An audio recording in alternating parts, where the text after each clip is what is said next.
नमस्कार विद्यार्थियों, आप सभी का आपके अपने YouTube चैनल आरपीएससी विद नवीन सैनी में स्वागत है।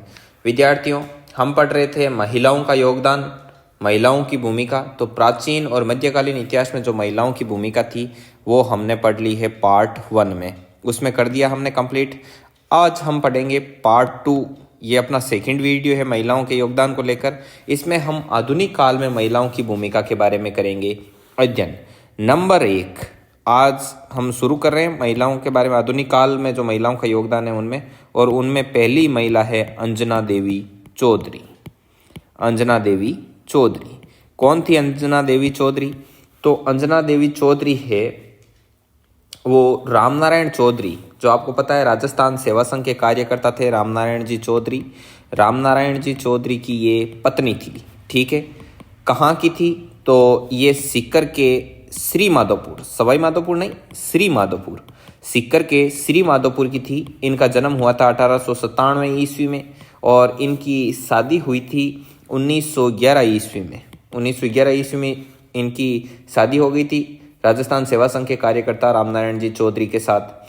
इन्होंने बिजोलिया व बूंदी किसान सत्याग्रह में महिलाओं का नेतृत्व किया था। बिजोलिया और एक बूंदी, बिजोलिया व बूंदी में जो किसान सत्याग्रह चल रहे थे, किसान आंदोलन वगैरह उनमें सत्याग्रह हो रहे थे, उनमें इन्होंने क्या लिया था, मतलब महिलाओं का नेतृत्व किया था। इसमें भाई महिलाएं भी भाग लेती है सत्याग्रह में, तो बताते हैं लगभग 500 के महिलाओं के झुंड का नेतृत्व करती थी अंजना देवी चौधरी। और देखो, कांग्रेस का जब नमक सत्याग्रह हुआ था, कब हुआ था? 1930 में जब कांग्रेस का नमक सत्याग्रह हुआ, उस समय अंजना देवी चौधरी 6 माह के लिए इनको जेल भी हुई थी। ठीक है, और 1939 ईस्वी में जब महात्मा गांधी का वो सेवाग्राम आश्रम था ना, सेवाग्राम आश्रम, तो इस सेवाग्राम आश्रम में ये रहकर आश्रम के कार्यों में सहयोग भी करती थी 1939 ईस्वी के लगभग। ठीक है, और समस्त रियासती जनता में गिरफ्तार होने वाली प्रथम महिला है वो अंजना देवी चौधरी थी। अपने संपूर्ण रियासती जनता थी ना, जितनी रियासतें, उनमें सबसे पहली गिरफ्तार होने वाली महिला कौन थी? अंजना देवी चौधरी। तो ये था अंजना देवी चौधरी के बारे में इंपॉर्टेंट फैक्ट जो मैंने आपको बताए। इसके बाद में एक और ले लेते हैं, फिर हम नोट्स में पढ़ेंगे इनको। अगली महिला है नारायणी देवी चौधरी। नारायणी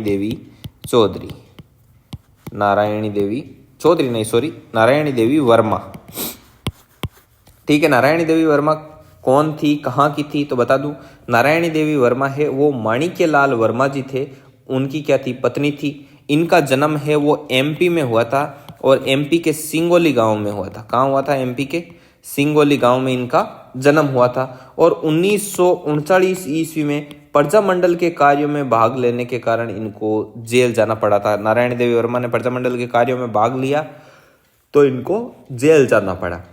और डूंगरपुर रियासत में खड़लई नाम की एक जगह, वहाँ पर भीलों के मध्य शिक्षा का प्रसार भी नारायणी देवी वर्मा ने किया था। तो शिक्षा में भी इनका क्या था? योगदान था। ठीक है, और 1942 में इनको एक बार और जेल हुई थी और भारत छोड़ो आंदोलन में भाग लिया था उन्होंने 1942 ईस्वी में। तो भारत छोड़ो आंदोलन में भाग लेने के कारण इन्हें 1942 में क्या हुई थी? जेल हुई थी। और 14 नवंबर 1944 को इन्होंने स्वयं ने महिला आश्रम संस्था की स्थापना की। ये चीज़ बहुत ही ज़्यादा इम्पोर्टेंट है। ठीक है, और 1970 से लेकर 76 तक ये राज्यसभा की सदस्य भी रही थी। ये चीज़ें इंपॉर्टेंट थी नारायणी देवी वर्मा के बारे में। तो इन दोनों महिलाओं के बारे में एक बार हम नोट्स में पढ़ लेते हैं। तो आइए नोट्स पर। आधुनिक काल में महिलाओं का योगदान। अंजना देवी चौधरी, जन्म 1897 ईस्वी में, सीकर के श्री माधोपुर में। विवाह हुआ था 1911 ईस्वी में। राजस्थान सेवा संघ के कार्यकर्ता रामनारायण चौधरी की ये क्या थी? पत्नी थी। ठीक है, और बिजोलिया व बूंदी किसान सत्याग्रह में महिलाओं का क्या किया था? नेतृत्व किया था। ठीक है, बिजोलिया और बूंदी किसान सत्याग्रह में। ठीक है, और कांग्रेस का नमक सत्याग्रह हुआ था 1930 में। इस दौरान इनको 6 माह का क्या हुआ था? कारावास हुआ था, जेल हुई थी। 1939 ईस्वी तक महात्मा गांधी के सेवाग्राम आश्रम में रहकर आश्रम के कार्यों में इन्होंने सहयोग भी किया था। और समस्त रियासती जनता में गिरफ्तार होने वाली प्रथम महिला कौन थी? अंजना देवी चौधरी। ठीक है, इसके बाद में आते हैं नारायण देवी वर्मा। तो ये माणिक्यलाल वर्मा जी से इनका विवाह हुआ था। जन्म इनका एमपी के सिंगोली गांव में हुआ था। 1939 में प्रजामंडल के कार्यों में भाग लेने के कारण इनको जेल भी जाना पड़ा था। कब? 1939 ईस्वी में। ठीक है, डूंगरपुर रियासत में खड़लई में भीलों के मध्य शिक्षा का प्रसार भी किया था इन्होंने। 1942 में इनको पुणे जेल जाना पड़ा था क्योंकि इन्होंने भारत छोड़ो आंदोलन में क्या लिया था? भाग लिया था। और 14 नवंबर 1944 ईस्वी को महिला आश्रम संस्था की इन्होंने स्थापना की और 1970 से 76 के दौरान राज्यसभा की ये सदस्य भी रही। ठीक है विद्यार्थियों, इन दो महिलाओं के बारे में पढ़ा। अब पढ़ते हैं श्रीमती रतन शास्त्री के बारे में। श्रीमती रतन शास्त्री, तो कौन थी श्रीमती रतन शास्त्री? तो श्रीमती रतन शास्त्री एमपी की थी। एमपी के खाचरोद नाम के गांव में इनका क्या हुआ था? जन्म हुआ था 1912 ईस्वी में और इनका विवाह हुआ था हीरालाल शास्त्री के साथ। हीरालाल शास्त्री, ठीक है। और 1929 में आपको मालूम हो तो हीरालाल शास्त्री ने जीवन कुटीर संस्था की क्या की थी? स्थापना की थी। कौन सी संस्था की स्थापना की? जीवन कुटीर। अब देखो ये जीवन कुटीर है, ये आगे जाकर क्या क्या चीज होगी मैं बताऊं। 1935 में क्या हुआ? हीरालाल शास्त्री और रतन शास्त्री से उत्पन्न इनकी संतान 1935 ईस्वी में उसकी संतान की मृत्यु हो गई। वो थी शांता। शांता इनकी कौन थी? पुत्री थी। किसकी? हीरालाल शास्त्री और रतन शास्त्री की। उसकी क्या हो गई थी 1935 में मृत्यु। तो ये अपनी पुत्री की मृत्यु से इतनी विचलित हुई रतन शास्त्री कि इसने मतलब बच्चियों के लिए एक संस्था ही खोल दी। मतलब वहाँ पर बच्चियों की संस्था खोल दी और वहाँ पर बच्चियों को क्या करवाती थी? एजुकेशन देती थी, उनका मतलब देखभाल, जिम्मेदारी वगैरह, उनकी पढ़ाई लिखाई सभी। और उनकी बच्चियों की देखभाल जिम्मेदारी पूरी करते करते ही मतलब अपने आप को ऐसे दिलासा दिलाती थी कि ये मेरी बच्चियाँ हैं। मतलब अपनी पुत्री शांता की मृत्यु से ये इतनी विचलित हुई थी। ठीक है विद्यार्थियों, अब देखो इसके लिए जो मतलब बच्चियों की एजुकेशन के लिए इन्होंने शिक्षा कुटीर की क्या रखी थी?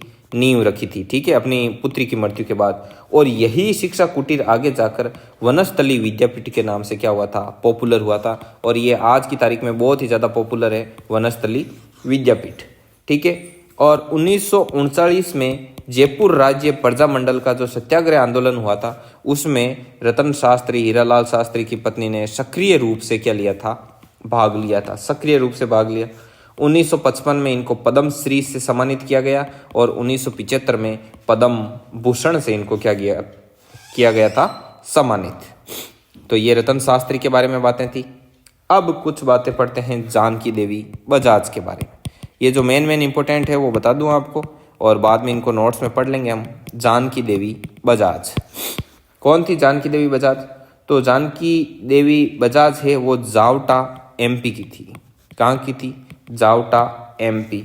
और इनका जन्म 1893 ईस्वी में हुआ था। ठीक है, 1893 ईस्वी में। और विवाह हुआ इनका 1902 में जमनालाल बजाज के साथ। जमनालाल बजाज, ठीक है। और 1930 में नमक सत्याग्रह हुआ था। 1930 के नमक सत्याग्रह के दौरान इनको क्या हुई थी? 6 माह का कारावास हुआ था, 6 माह की जेल। ठीक है, 6 माह की इनको जेल हुई थी। और 1933 में कलकत्ता में अखिल भारतीय मारवाड़ी महिला सम्मेलन की अध्यक्षता भी किसने की थी? जानकी देवी बजाज ने की थी। और स्वदेशी जो आंदोलन हुआ था उसमें भी जानकी देवी बजाज ने क्या लिया था? भाग लिया था। और बताते हैं इनको गौ सेवा संघ का अध्यक्ष भी इनको बनाया गया, गौ सेवा संघ की अध्यक्ष। और भूदान आंदोलन के दौरान इन्होंने, भूदान आंदोलन शुरुआत आपको पता है गांधी जी की मृत्यु के बाद में विनोबा भावे ने भूदान आंदोलन शुरू किया। तो उन भूदान आंदोलन के दौरान इन्होंने 108 कुओं का निर्माण करवाया। भूदान आंदोलन में 108 कुओं का इन्होंने क्या करवाया था? निर्माण करवाया था। 1956 में इनको पद्म विभूषण मिला। ठीक है, पद्म विभूषण। ठीक है, और 1900 इनके बारे में एक चीज़ और फेमस है कि 1944 में ये जयपुर प्रजामंडल की अध्यक्ष भी चुनी गई थी, ये जानकी देवी बजाज। और 1979 ईस्वी में वर्धा महाराष्ट्र में इनका हो गया था देहांत। अब एक महिला और है जिनके बारे में आपको बताना है, वो यहाँ पर रब करके बताते हैं, एक सेकंड। देखो, एक महिला और है रमा देवी। इसके बारे में अभी जो RS वाला एग्जाम था हुआ उसमें भी पूछा गया था, अभी इससे पिछले वाले में शायद। रमा देवी कौन थी?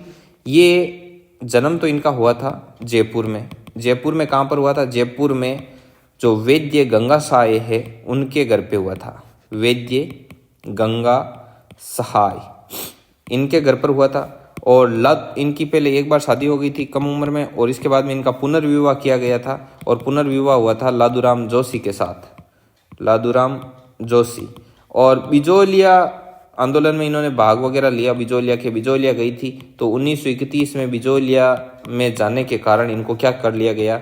गिरफ्तार कर लिया गया, और इन्होंने सविनय अवज्ञा आंदोलन में भी क्या लिया था? भाग लिया था। ठीक है विद्यार्थियों, तो ये मेन जो आधुनिक काल में महिलाओं का योगदान है वो है, तो इसके बारे में हम पढ़ लेते हैं। श्रीमती रतन शास्त्री MP के खाचरोद में 1912 में जन्म हुआ। विवाह इनका हीरालाल शास्त्री के साथ। 1929 ईस्वी में हीरालाल शास्त्री द्वारा जीवन कुटीर संस्था की गई स्थापना, और 1935 में इनकी पुत्री कौन थी? शांता, उनकी क्या हो गई थी? मृत्यु। और इसके बाद शिक्षा कुटीर की नींव पड़ी, जो आगे चलकर वनस्थली विद्यापीठ के नाम से प्रसिद्ध हुआ। ठीक है, और 1939 ईस्वी में जयपुर राज्य प्रजामंडल के सत्याग्रह आंदोलन में सक्रिय रूप से इन्होंने भाग लिया था।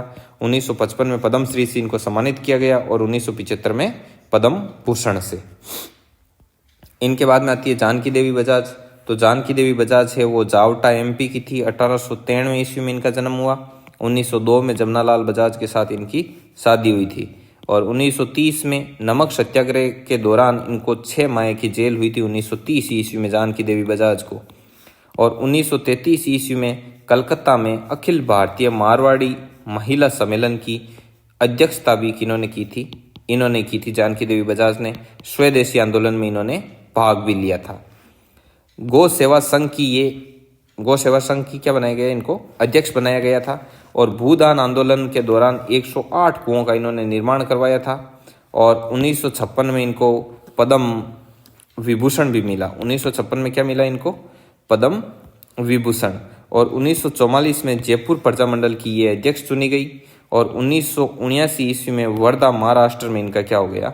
देहांत। आगे आती है रमा देवी। तो रमा देवी का जन्म हुआ था जयपुर के वैद्य गंगा सहाय के घर, और लादूराम जोशी से इनका पुनर्विवाह हुआ। बिजोलिया आंदोलन में गए थे ये 1931 में, इस कारण इनको गिरफ्तार कर लिया गया, और सविनय अवज्ञा आंदोलन में रमा देवी ने भाग लिया। ठीक है विद्यार्थियों, इसी के साथ आज का वीडियो कंप्लीट होता है, और इसी के साथ अपने सेकंड ग्रेड का फर्स्ट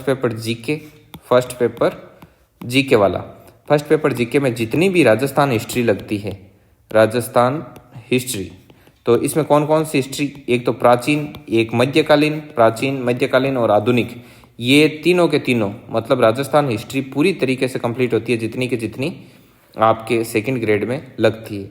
तो कल से आपके साइकोलॉजी स्टार्ट की जाएगी। साइकोलॉजी का पहला वीडियो है वो आपको कल से मिलेगा, और एक नई प्लेलिस्ट बना दी जाएगी जिसमें आपको साइकोलॉजी के वीडियो लगातार मिलेंगे। और राजस्थान हिस्ट्री वाली प्लेलिस्ट में जाके आप देख लेना, शुरू से लेकर एंड तक प्रत्येक वीडियो इसमें अपलोड किया गया है। ठीक है विद्यार्थियों, तो मिलते हैं कल साइकोलॉजी वाले वीडियो में। यहाँ तक ये सारा काम है वो कंप्लीट है। ठीक है विद्यार्थियों, तो जय हिंद, जय भारत।